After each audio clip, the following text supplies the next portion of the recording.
I have the honor of introducing Keith Abbott, who's been my teacher and advisor for the past 2 years. On his first novel entitled Gush, published in 1975 by Blue Wind Press, Keith's bio read.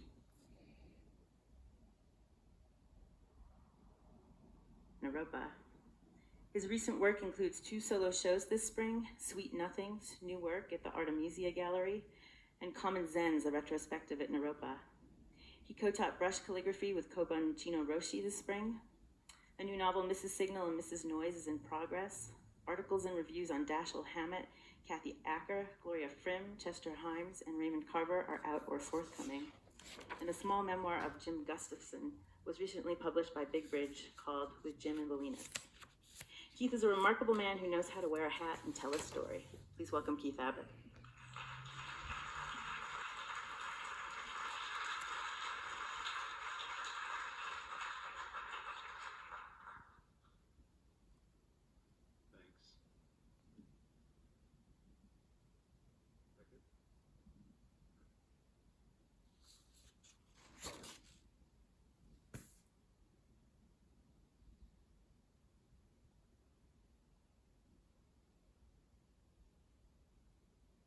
Thank you very much. It's an honor to be here with my colleagues and reading to y'all. This is called This Music Can Be Heard in Your Area Only. 1, the music. So I was putting the money and receipts in the safe, and she was in the cubbyhole taking 5. And she took this chain she had around her motorcycle jacket, around the waist. I wasn't even sure who Jimmy T was talking about. I'd glimpsed a new waitress in leathers, but only once. Blonde, pale, miniskirt, torn stockings. Just you were down on the floor? Yeah. And she looped the chain around the tube shelves up high, the metal ones. And I had the safe open in the floor. And she turned around looking over her shoulder. She hung there, that jacket riding up, everything riding up. And she started making this sound. I leaned out, looked around the edge of the booth to peek in the 2 doorways. Someone was mopping the floor in the kitchen. I tapped the bundle against the tabletop. Jimmy was staring at the busted miniature jukebox on the wall beside us. A slot for the nickel, dime, or quarter. This music can be heard in your area only. So what was the sound? If she hadn't made that noise, I think I could have forgotten it. Maybe. And now you can't. You told your wife? No. Maybe you ought to. She understands stuff like that. I mean, by now. She knows. She worked here. She knows the scene. Jimmy took the bindle out of my hand and he opened it and tapped the paper until some rocks fell out on the formica. He looked at his reflection in the chrome of the miniature jukebox. I wasn't going to allow myself to do that anymore. Imagine, fantasize someone else, now talking more to his reflection than to me. That's the one, really only good thing I got out of therapy. No fantasizing during sex. 3 years. But if we do it, I will. I won't be able to help myself. And then I'm back where I started. Hanging at Gigi's, part 2. Jimmy left the restaurant to drop the bindle off at a friend's house. He was shaken up. Women were no small thing in Jimmy's life. When I first met him, he was safe in a cushy job at a private school in Santa Barbara, teaching the kids of the upper crust how to throw pots. He had a kind wife and a bright kid and an income from a modest but growing career in ceramics. He begged him for a randy little senior who yarded him off to New Mexico and screwed his brains out on an adobe roof until she got bored and fobbed him off on a girlfriend. It took a month, tops. Jimmy was Italian and his blood ran that way, like splat, face first into passion and tragedy.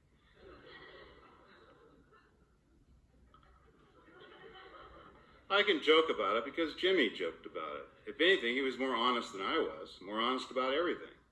Knew everyone and everything too. Jimmy was a guy who you could talk to about who was doing the horizontal bop with who, About his old buddy Robert Arneson's latest sculpture at the De Young Museum, or how much you got off on really expensive Milanese slingbacks. Whatever your Jones or hang-ups, Jimmy was there riding shotgun with you. He hung with the scum and skied with the Rockefellers. Jimmy had more friends than Mother Teresa.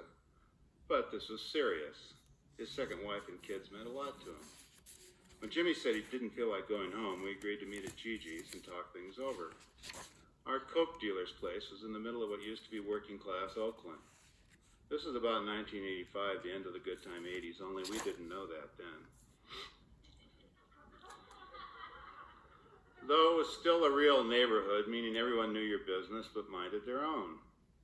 As for Gigi, well, hard to pay Gigi. She was a mix of career and commerce. She was still a gawky kid at age 30, really, kind of scratchy, cracked voice. She was always saying, "Yeah, gag me with a spoon, why don't ya?" Stuff like that. And she was still kind of starry-eyed about her ambitions. Her master plan was to maintain the mortgage with her graphic design money and build a client list. At the same time, pay off a lot up in Oregon with her toot profits, sell the Oakland place, and retire at 35.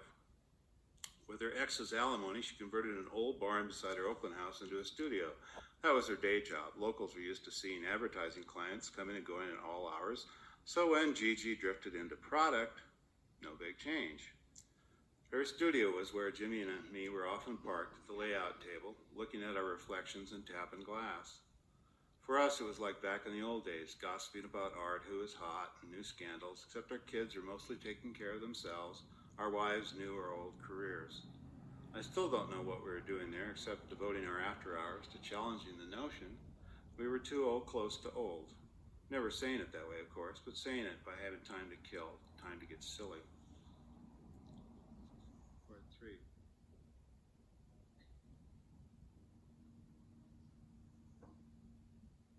Delton. That afternoon, Gigi had to run, so she turned us over to Delton Conger. He rented the basement of her house and acted as a protection. Delton was a special events setup guy with the University of California, Berkeley. He appreciated Gigi since she was good for reduced rent and wholesale flake.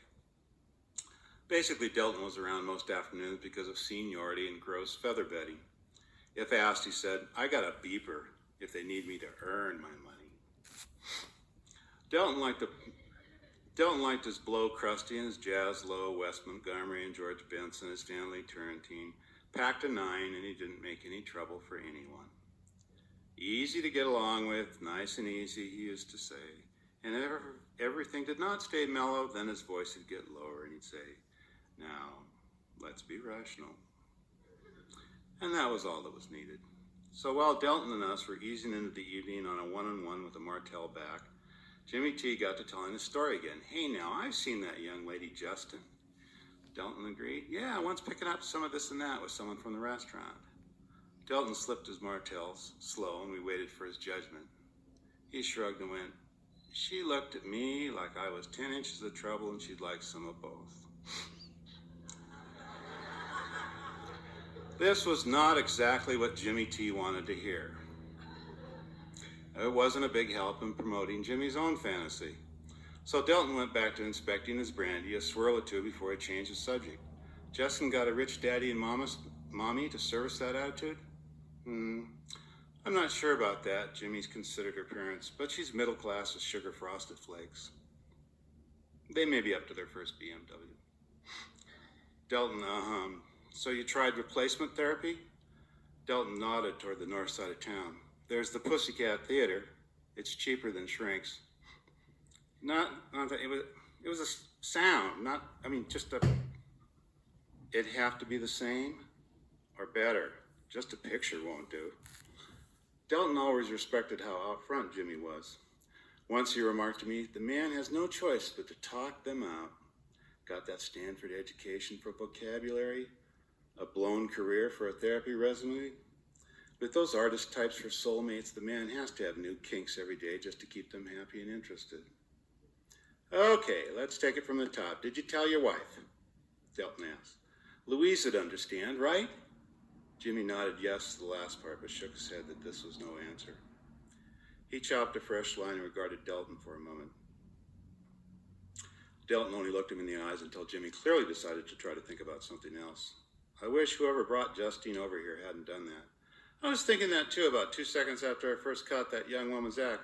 Delton poured another finger of Martell for Jimmy and added very soberly, there's some careless winds around that girl. Part 4, Mental Hells. A few days later, I stopped by the restaurant early for me, that is. I had an 8 a.m. blood test at Kaiser. Jimmy T was across the street in Sally Menegino's lounge. After his morning produce run, Jimmy liked to rehash the Chronicle sports pages with the other neighborhood salami feeders. Jimmy drew me to one side and started working over the chains, the leathers, the sound. Jimmy, buddy, let's cut the chase. The wife looking at you funny? Jimmy made helpless gestures. How else is she supposed to look at me? I'm not putting out for her. Okay, preventative maintenance. Have you run one of your waitresses by her so she knows you're not bonking the hired help? She beat me to it, came nosing around on Wednesday afternoon when I was picking up the wine on my regular run. Okay, pragmatic solution. You think about, doing it with the lights on or minimize the chances of fantasy, or I waved at the bar mirror. The phone rang and the bartender grabbed the call. Take the missus to one of those motels by the airport with mirrors on the ceiling, mirrors above the headboard. I mean, if you got your eyes open at all, no matter where you look, it's just you and just the wife.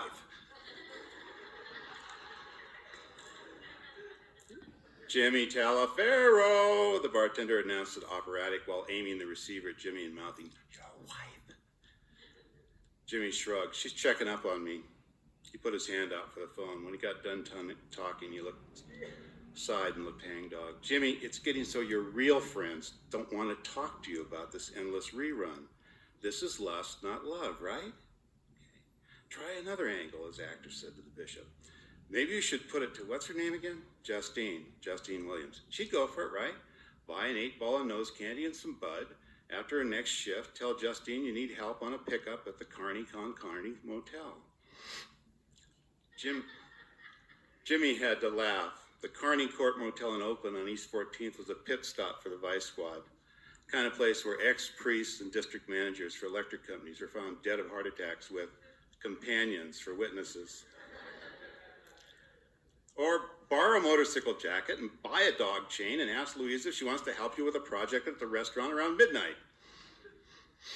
What's she gonna say? No, I only do out calls for my part-time lovers? Jimmy didn't respond. He just sat there under his little straw pork pie hat, resigned and distracted, rubbing his 2-day-old beard.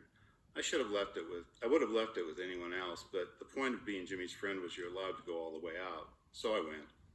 You Catholics sin good, don't you? Sin then. Don't burn in some mental hell. Hey, don't mess with those. Jimmy pretended to be insulted. Mental hells are my art form. Besides, that's not our agreement. I can't perpetuate these fantasies. That's why we got into therapy in the first place. Jimmy downed his brandy. Oh man, if she hadn't made that noise. Hey, 8:52, he said to the bar. My wife's back checking on me and I'm on my 3rd drink. Have I got a problem? No, everybody at the bar yelled and they all laughed. One graybeard muttered in his drink, oh, un problema, corona, grinned and brought Jimmy around. This have I got a problem? No routine was a ritual at Sally's Lounge, but only among the neighborhood Italians there. If you had a crisis but could be publicly entertaining about it, somebody bought you a drink. Fresh bruises at Molo's. Molo's had originally been a chop suey place with a barbershop next door. In the 1970s, the restaurant changed into a rib pit dubbed La Originale. When that failed, some of Jimmy's hip friends bought the building and they kept its sign, but a red Mother's was spray-painted graffiti style above La Originale by a kid from the California School of Art Design only a few blocks north. Jimmy was hired to manage the joint, and except for a few pros to run the grill, he never bothered to dip into any other talent pool than art students. At Molo's, everyone knew everyone else, shared apartments and or slept with everyone else. They doped and owed money to everyone else. They parked their cars in the same no parking zone and had the same outstanding traffic warrants. Like they say, just one big happy family. So when Justine slid in across from me in my booth, I only got to say hello before she corrected my pronunciation. Justin, like in Rin Tin Tin, woof, she practiced panting. Then after a hair toss, a little breathlessly, have you seen Jimmy? No, I'm waiting for him too. Except for her mirror's shade, she was in her street runaway look, simpatical with the other art students' fashion statements. A little of her history had come my way from Jimmy's staff. After only one semester, Justine turned terminally hip, dropped classes outraged at how the art world sucked. I imagined Justine hanging from the tube shelving in Jimmy T's cubicle, her hands wrapped in her dog chain. The image was sleazy enough to merit a U-turn through her fantasy a second time to make sure it wasn't mine too. But nah, I never really longed for quality time with milk carton kids. Justine looked out the window and jumped up. There's Gigi! Two dudes in knitted caps in the booth across from us, and even the waitress turned to look, and so did I, although I've seen Gigi lots of times. Then Justine plopped down, and I wondered what the big deal was. Shit, one dude said. Her ass ain't candy. Mine is, and you know it, murmured Justine as she bent over her cherry coke. With her middle finger, she lowered her mirrored shades down her nose and hoovered on the straw. I had to smile, but then she raised her eyes to check my reaction. Her whites were bloody. Someone had given her a smack, a good one, and the violet eyeshadow under her left eyebrow was really a fresh bruise.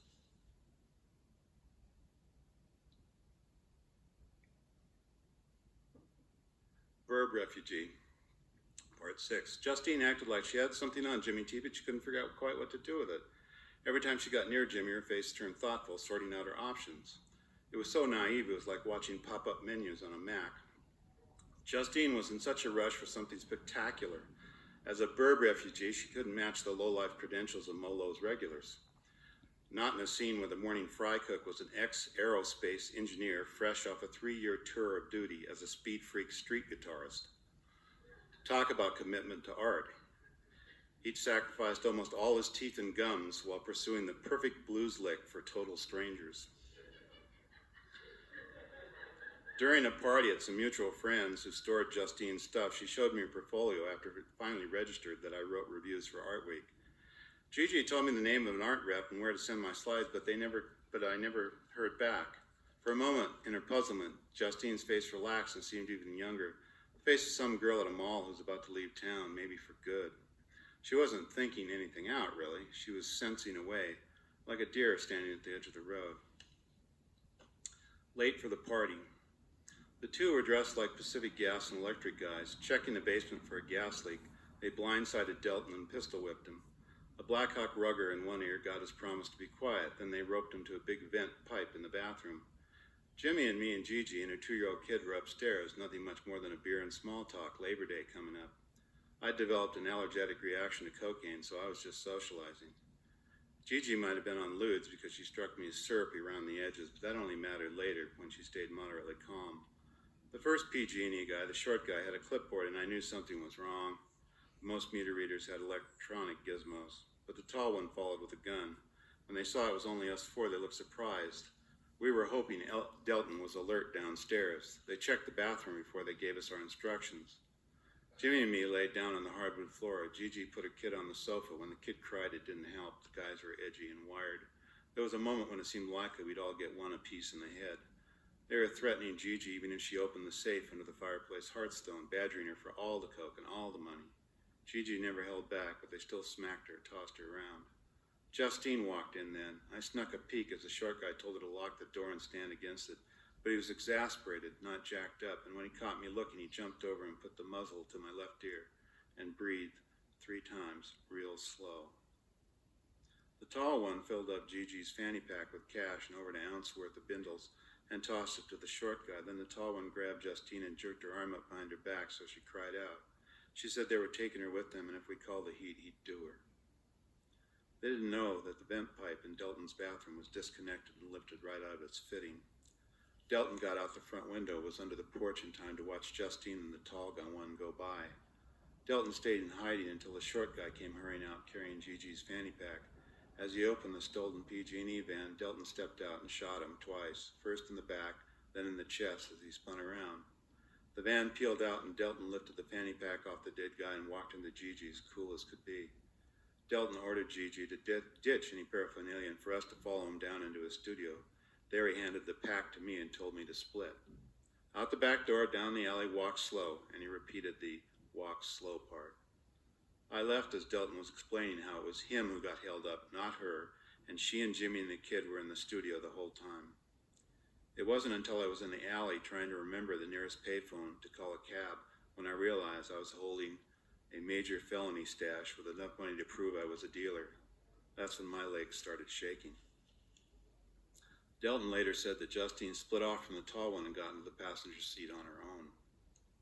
So we agreed she was late for the party and was supposed to be inside with us when they came through the door. She fucked up, and Jimmy and me heard that in her cry, relief, like she deserved the pain when the guy ratcheted up on her arm. And then there was that doer remark. Anyone with any brains would know that a dealer was not going to call the police. That doer was for Justine, a little French pastry thrown in for the thrill. Not shooting her was hard for Delton when she broke free of the tall one's arm lock and hopped into the passenger seat. Up until then, Delton was holding his fire, thinking she was a hostage, and he almost lost his temper. Part 8, Secret Jones all around.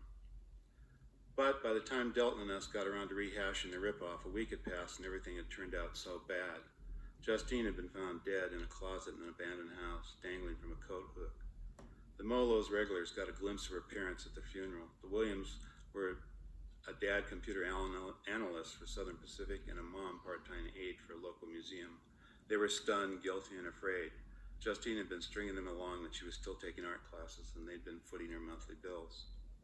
Gigi moved to Oregon, freaked for the safety of her kid and herself. She'd been inside a bubble, thinking she was surrounded by friends, and pushing product was a lucrative sideline like playing the stock market.